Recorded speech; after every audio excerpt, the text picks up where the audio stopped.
You don't need all that money. You're already old. My nephew said at Thanksgiving, half joking. So I updated my will.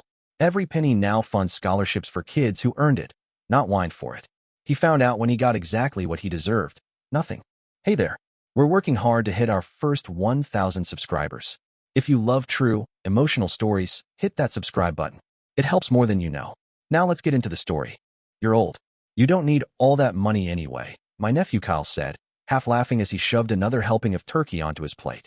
My whole family roared with laughter like he was some kind of stand-up comedian. I just sat there, smiling politely, while something inside me shifted. Maybe I should have expected it. After all, for years, they treated me less like a person and more like a wallet in a cardigan. Birthday money, new car down payments, bailing out dumb business ideas. I was the guy they called when the power bill was overdue or when someone's credit card got declined at a restaurant. But somehow, hearing Kyle say it out loud, actually say it, cracked something open in me. It wasn't even what he said. It was how casual he was about it. Like my life, my work, my careful saving and decades of getting up at 5 a.m. for jobs I hated, none of it mattered. I was just old. I'd had my run. Now my only job was to lie down and gift wrap my hard work to him. Everyone else at the table just kept eating. My brother Rick, Kyle's dad, was too busy reaching for another beer. My niece Emma was FaceTiming someone under the table, giggling like she wasn't sitting at a family dinner. No one thought to apologize. No one even looked uncomfortable. Later that night, after everyone left with their take-home containers and their full bellies, I sat alone in the living room, staring at the crackling fire. The will, the one I'd written up 10 years ago after my second heart scare, was tucked away upstairs in a fireproof safe. I hadn't looked at it in years. I didn't even really remember what it said anymore, just that Kyle and Emma were listed by name, along with Rick, along with my sister Susan, the whole lot of them. I poured myself a glass of whiskey and sat there, swirling it slowly, thinking about that will, about the way my hand had trembled a little, years ago, writing out their names, believing I was doing the right thing, believing that family, even if they were selfish sometimes, meant something. But now I couldn't stop hearing Kyle's voice in my head. You're old. You don't need all that money anyway. Maybe they were right about one thing. I didn't need the money, but that didn't mean they were going to get it. I didn't sleep that night. Not really. Every time I closed my eyes, I kept seeing it. Kyle's smug, careless smile. Rick's lazy shrug. The way they laughed at me, like I was already gone, already cold in the ground, and my house and savings were just sitting there waiting for them to split up like party favors. The next morning, while my coffee was brewing, I pulled out my laptop, found my lawyer's email, typed 6 words. I want to update my will. Hit send. Then I sat back, feeling something I hadn't felt in a long, long time. Control. Real, sharp-edged, satisfying control. The meeting with my lawyer, Mr. Halvorson, was short and smooth. I told him what I wanted. Remove Kyle, Emma, Rick, and Susan from the will entirely. Instead, I wanted everything. The house, my savings, my retirement account, to fund scholarships for hardworking kids who actually earned a shot at life. Not kids who grew up thinking handouts were their birthright. Halvorson didn't blink. He just nodded, scribbled a few notes, and said, "We'll need a witness for the signing. Someone you trust." I thought about it for a moment, then smiled. "I'll bring my friend Jerry. He's been waiting for me to do this for years." It felt good. It felt clean. Like finally throwing out rotten leftovers you kept pretending you'd eat. Funny thing, though, once I made that decision, it was like the universe decided to put on a show, just to remind me I was doing the right thing. Over the next few weeks, the family came out of the woodwork like termites. First, Rick called me, casual as anything, pretending to check in. "You doing all right, Tom? Need anything?"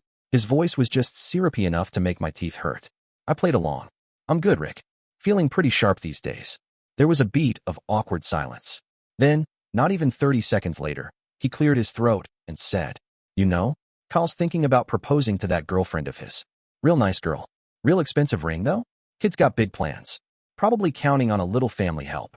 I smiled into the phone. "That's great, Rick. Wishing them the best." I could almost hear the gears grinding in his head. 2 days later, Emma showed up at my door uninvited. Big fake smile, a store-bought pie balanced on one hand. "Uncle Tommy me," she cooed, drawing out the Y like a bad sitcom actress. I was just in the neighborhood. She wasn't. She lived 30 miles away. I invited her in. Listened politely while she ranted about how her car was basically falling apart, and how she was so stressed about adulting these days. Somewhere between her 3rd complaint and her 4th swipe at the whipped cream topping, she dropped it.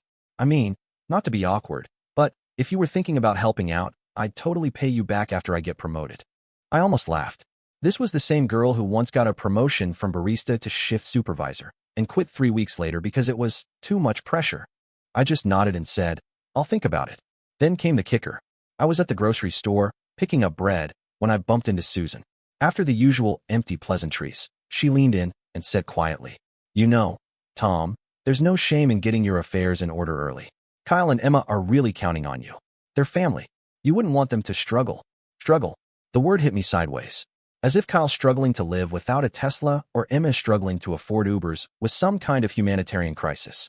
Meanwhile, there were kids in this very town taking 3 buses to community college, working night shifts at gas stations to pay for books. Those were the kids who deserved a shot, not these entitled little royalty wannabes. When I got home, I sat at the kitchen table, opened a fresh notepad, and started drafting a letter. 2 letters, actually. One for Kyle, one for Rick. Letters they'd only get when it was all said and done. I didn't pull punches. I didn't soften anything. I told them exactly what they were getting and why. Because sometimes, the best inheritance you can leave someone is a lesson they'll never forget. I made the appointment with Halvorsen for a Tuesday afternoon. The kind of quiet day when the office would be half empty and nobody would notice a man slipping in to quietly burn his past down. My friend Jerry came along as my witness. Jerry's one of those guys who says 3 words an hour and means every single one of them. When I explained what I was doing, he just nodded once and said, "Took you long enough." Halvorsen was waiting with a fresh draft of the new will. Reading it was like exhaling after holding my breath for 10 years. Everything, my house, my retirement savings, my stock investments, was going straight into a scholarship fund, set up locally, managed by an independent board, targeted specifically toward hardworking kids from blue-collar families, kids with part-time jobs and a dream but no safety net. Kids like I used to be, once upon a time. Kyle, Emma, Rick, and Susan, not a dime, not a stick of furniture, not even a thanks for playing certificate. Once I signed, Halvorsen handed me 2 sealed envelopes with the letters I wrote inside. "You're sure about this?" he asked, giving me a long look. I didn't even blink. I've never been more sure of anything. Meanwhile, outside my quiet little revolution, the circus was in full swing. Kyle threw a massive engagement party. Invitations printed. Caterers booked. Ballroom rented at the most expensive hotel in town. Open bar, live music, Instagram hashtags and all. Everyone assumed he had money lined up. Nobody knew he'd maxed out 2 credit cards and taken out a personal loan, gambling on the idea that great Uncle Tom would bail him out. Kyle even cornered me at the party, drink in hand, face flushed with excitement. "You're gonna love her, Uncle Tom," he slurred. "Finally settling down, right? Gonna start our own dynasty. Guess it's time to pass the torch, huh?"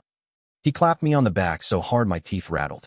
I just smiled, raised my glass to him, and toasted to a future he didn't realize he was about to have no part in. Over the next few weeks, the pressure started to show. Kyle called me once, just once, pretending he needed advice about budgeting. What he really needed was a bailout. The engagement ring alone had cost him 30 grand, money he absolutely did not have. The catering company was calling. The venue wanted the rest of the payment. His fiancée, a sweet girl who clearly had no idea she was about to marry a financial black hole, was already posting pictures with captions like, "Feeling so blessed, ring sparkles." If she knew the truth, she probably would have been posting, "Feeling so stressed." But not my problem. Not anymore. I wasn't angry anymore. I wasn't bitter. I was calm, colder than I'd ever been. Because some people don't deserve a confrontation. They deserve consequences. And Kyle's consequences were coming right on schedule. It started with small things. Kyle's fiancée, Hannah, began posting less about the wedding and more about trusting God's timing. Rick, usually loud and cocky at family dinners, got quieter, nursing 1 beer all night instead of 6. Emma even sent me a LinkedIn request, as if polishing her resume would magically solve anything. I just watched, listened, waited. 3 weeks before my health took a turn, I invited everyone over for what I called an important family update. Nothing gets greedy, people moving faster than the smell of money. They showed up in record time. Rick brought a bottle of whiskey, acting like a man on the verge of a payday. Emma wore a brand new designer jacket that still had the price tag dangling from the sleeve. Kyle swaggered in last, arm around Hannah, who looked more nervous than excited. I sat them down in the living room, cleared my throat, and said, "I've been thinking about the future, about how to leave a lasting legacy." You could practically hear the breath holding. Kyle leaned forward like a dog waiting for a treat. Emma batted her eyelashes. Rick nodded solemnly, as if he already saw dollar signs hovering over my head. I smiled gently and said, "I want to help people who really deserve it. People who work hard. People who don't feel entitled. There was a flicker, just a flicker, of something ugly in Rick's eyes. Emma blinked, confused. Kyle straightened up and said, trying to keep it casual, "Of course, Uncle Tom. Family first, right?" I chuckled. "Family," I repeated. "Yes, family." But in my mind, I wasn't thinking about them. I was thinking about all the kids stocking grocery shelves at midnight so they could afford textbooks. The meeting ended awkwardly. No formal announcement. No big reveal. Just enough to leave a splinter of doubt under their skin. And once doubt takes root, it grows like a weed. The phone call started a few days later. First Rick, then Kyle. Even Susan reached out, pretending to check on me. But I kept conversations short, polite, vague. I wanted them squirming. 2 weeks before my will was officially triggered, Kyle made his move. He pulled me aside after Sunday lunch and said, "Listen, Uncle Tom, I know you're thinking about the future, and I just want you to know, if you need help managing anything, you can trust me. I'm family." I looked at him, really looked at him, and saw a boy wearing a man's body. A boy who thought loyalty was a contract you signed with a pen made of gold. I patted his shoulder and said, "I know exactly who I can trust, Kyle. Thanks for the offer." His smile faltered. Just a flicker, but it was enough. Meanwhile, the engagement plans were coming apart at the seams. The hotel called Kyle demanding final payment. The jeweler started threatening collections. His fiancée's parents, who had been promised a lavish wedding, started asking uncomfortable questions. And Kyle panicked. He sold his car, tried to pull out personal loans under Rick's name, which backfired. Rick's credit was worse than his. Tried crowdfunding on social media, spinning it as a hardship story. Nobody bit. Because in the real world, nobody cares about a rich kid who gambled on money he didn't have. I kept my distance, just like the tide pulling out before the tsunami, because the real crash was coming, and they had no idea just how big the wave was. It happened a month after that last family meeting. Quiet morning, blue sky, birds chirping like it was any other day. Funny how the biggest days of your life, or in their case, the worst, don't come with a soundtrack warning you first. Halvorsen scheduled the will reading at his office downtown. Big leather chairs, heavy oak table. A little too formal for my taste, but perfect for what needed to happen. The room was packed. Rick in his best, only suit. Emma scrolling on her phone, looking bored. Kyle, jittery, eyes darting around like he was waiting for someone to hand him a giant check. Susan perched stiffly in the corner, lips pressed so tight they looked bloodless. Even Hannah came, bless her heart, holding Kyle's hand like she could hold his whole life together if she squeezed hard enough. Halvorsen cleared his throat and began. My client, Thomas Reed, left explicit instructions regarding the distribution of his estate. He paused, just long enough for Rick to lean forward, for Emma to sit up straighter, for Kyle to break into a huge, relieved grin. Then he read, effective immediately, 100% of Thomas Reed's estate, including all assets, properties, and financial accounts, will be transferred to the Reed Opportunity Scholarship Trust to fund higher education for financially underprivileged students. Silence. The kind of silence that hits like a car crash. First disbelief, then confusion, then rage bubbling up just under the surface. Rick stood up so fast his chair clattered to the ground. "This has to be a mistake," he barked. "Tom wouldn't do this. Not to family." Halvorsen, as calm as ever, slid 2 sealed envelopes across the table. "Mr. Reed anticipated your reaction. These letters are addressed to you and your son." Kyle grabbed his envelope like it might bite him. Rick snatched his and ripped it open. The room was dead quiet except for the rustle of paper. I didn't write much. Just enough. To Rick, "You treated me like a bank until the day I died. You forgot that love isn't measured in withdrawals." To Kyle, "You thought you were owed my life's work because of your last name. Turns out, you had to earn it. And you didn't." Emma didn't even get a letter. Her name wasn't mentioned at all. The ultimate insult, and she knew it. She started sobbing. Big, ugly sobs that made Hannah flinch and scoot her chair back. Rick was shouting now, throwing words like lawyer and lawsuit around like confetti. Kyle was white as a sheet, still clutching the letter with both hands like it might change if he squeezed hard enough. Hannah whispered something to him. I couldn't catch it, but it made Kyle jerk his hand away from hers. She grabbed her purse and left without looking back. And me? I was there too, technically, but I wasn't sitting in that room with them. I was outside, standing across the street in the shadow of a coffee shop awning, sipping a black coffee and watching through the window. Did I feel guilty? Not for a second. Because here's the thing.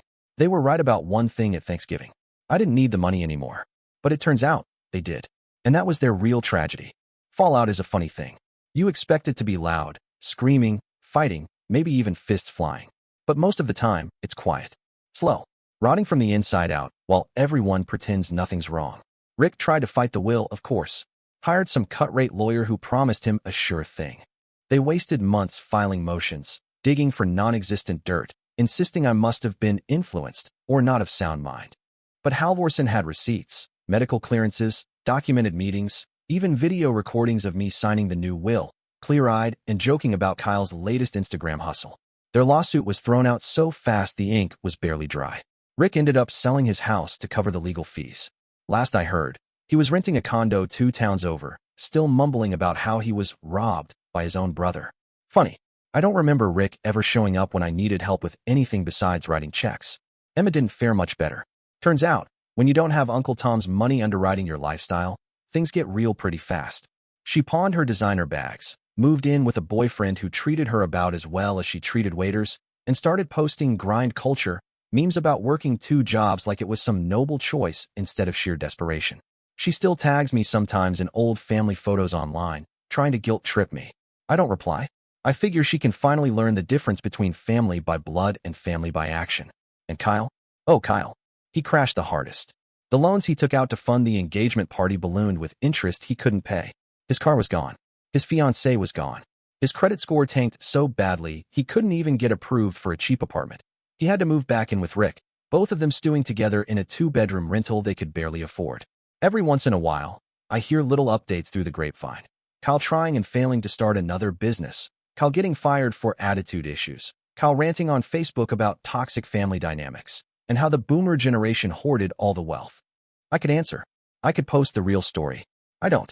Because at the end of the day, Kyle's biggest punishment isn't poverty. It's the mirror.